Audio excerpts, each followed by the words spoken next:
नमस्कार दोस्तों, scary files में आशीष के साथ आप सभी लोगों का फिर से स्वागत है।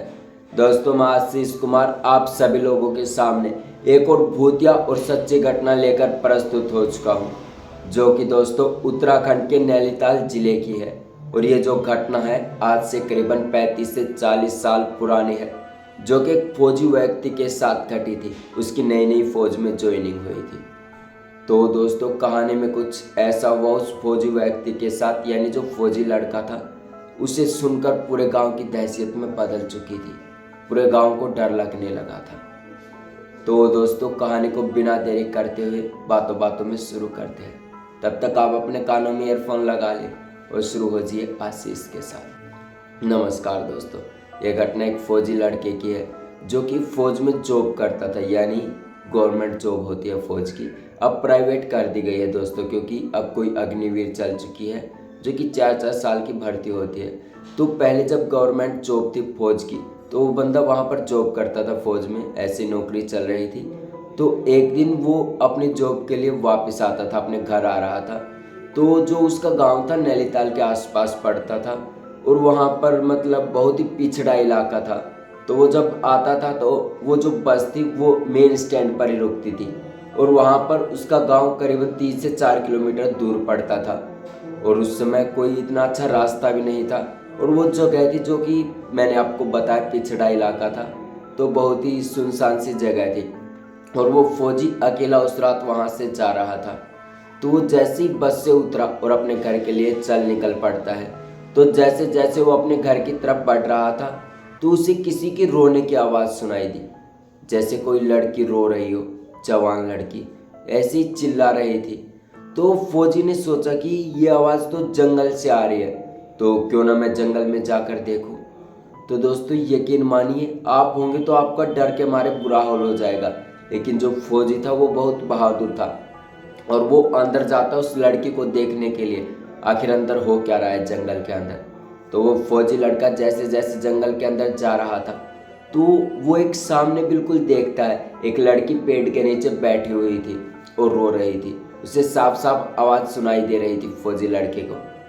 तो वो जो लड़का था उस लड़की के पास जाता है और कहता है कि क्या हुआ और क्यों रो रही हो। तो वो लड़की कुछ ज़्यादा जवाब नहीं देती है, बस रोई जा रही थी। तो फौजी जो लड़का था वो कहता है, चल मेरे घर तुझे ले चलता हूँ, वहाँ पर आराम से बताइए क्या दिक्कत है, क्या परेशानी है।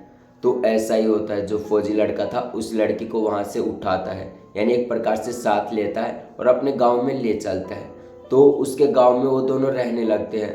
तो आपको पता है दोस्तों, कोई भी लड़की यदि किसी के गांव ऐसे लड़के के साथ रहेगी तो बहुत से लोग ताने मारेंगे, आवाज़ देंगे कि यार ये लड़की कौन है, किसके साथ यहाँ क्यों आई है। और ये लड़का भी पता नहीं कैसा फालतू होता जा रहा है। और उस लड़के के दोस्तों मम्मी पापा भी नहीं थे, तो गांव वाले बहुत ही ज़्यादा ताने मार रहे थे। तो ऐसे ही समय बीतता है। वो लड़का जो था दोस्तों 2 से ढाई महीने की छुट्टी लेकर आया था। 1 महीना जैसे तैसे करके गुजर जाता है। तो गांव वाले सोचते हैं कि लड़की भी अच्छी है, यानी कि उन्होंने स्वभाव भी देख लिया था और चाल चलन भी। तो गांव वाले कहते हैं कि लड़की भी अच्छी है और लड़का भी अच्छा है, क्यों ना इन दोनों की शादी करा दी जाए। और ऐसा ही गांव वालों में सबने प्लान बना लिया। और वो जो लड़का था वो भी सोचता है कि अच्छी बात है, चलो प्लान कर लिया तो शादी हो ही जाएगी। तो गांव वाले उस लड़का और लड़की की शादी करवा देते हैं। तभी लड़की शादी से पहले कहती है कि मेरी एक शर्त होगी जो तुम्हें माननी पड़ेगी। तो लड़का कहता है ठीक है, जो भी कोई शर्त है मैं मान लूँगा। तो ऐसा कहती है। तो लड़की बताती है कि जब भी मैं कमरे में अकेली होंगी तो बिना गेट को खटखटाए मेरे कमरे में मत आना।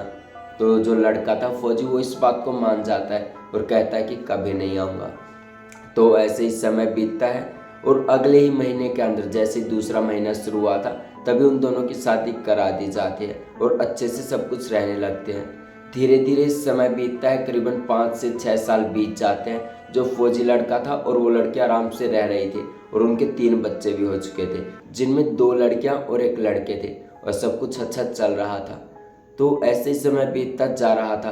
तब एक बार फौजी लड़का फिर से अपने घर छुट्टी लेकर आता है, 1.5-2 महीने की, और वो घर पर रुकता है अपनी बीवी के साथ, अपने बच्चों के साथ। सब कुछ सही चल ही रहा था। तभी फौजी जो है उसका छुट्टी ख़त्म हो गई थी, उसे मतलब वापस जाने का समय आ गया था बॉर्डर पे। तो वो अपनी पत्नी से बतलाता है कि अब मुझे चलना चाहिए, समय भी हो चुका है और अब तो अगली छुट्टियों में ही टाइम मिलेगा।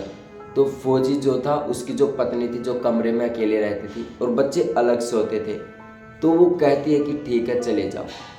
तो जो फौजी व्यक्ति था वहाँ से निकलता है और अपनी बस स्टैंड पर आ जाता है, जो कि थोड़ा सा दूर था, 3-4 किलोमीटर दूर। कोई बाइक वाइक पर उसे छोड़ने चला जाता है। तो फौजी लड़का वो बस में बैठने वाला ही था, तभी उसे याद आता है कि उसका जो पर्स था, पर्स में फौजी का एक आइडेंटिटी कार्ड होता है, वो घर पर ही रह गया और वो तो बहुत ज़रूरी है। तो फौजी जो लड़का था बिना सोच समझे भूल गया कि मुझे क्या करना है, तो जल्दी घर पर जाता है और जहाँ पर उसकी पत्नी थी जो कि रोटियां बना रही थी, वो बिना पूछे वो अपनी वचन को भूल जाता है, यानी जो उसने कसम खाई थी कि बिना पूछे मैं कभी भी ऐसे नहीं आऊँगा बिना खटखटाए। तो ऐसे वो सीधा घुस जाता है और वो जब देखता है कि उसकी जो पत्नी रोटी बना रही थी, वो उसी के सामने आग में अपने दोनों पैर रखे हुए थी और जो आंखें थी वो डार्क सर्कल हो चुका था और आंखें अंदर से बिल्कुल सफ़ेद हो चुकी थी। ये देखकर फौजी काफ़ी ज़्यादा डर जाता है और वो सोचता है कि ये क्या हुआ है। तो वो जो औरत जो रोटी बना रही थी, जो पत्नी थी फौजी लड़के की, वो देखती है और वहाँ से फौजी लड़के को थप्पड़ मारकर तुरंत भागती है। फौजी को जैसे ही थप्पड़ लगता है, फौजी का मुंह ऐसे टेढ़ा हो जाता है और उसका मुंह टेढ़ा ही रहता है। और गांव वालों में जब इस बात का पता चला, तो ये जो बात थी गांव में पूरी आग की तरह फैल गई। और वो जो लड़का था दोस्तों फौजी, उसका मतलब पूरी ज़िंदगी टेढ़ा मुंह रहा और कभी भी सीधा नहीं हुआ।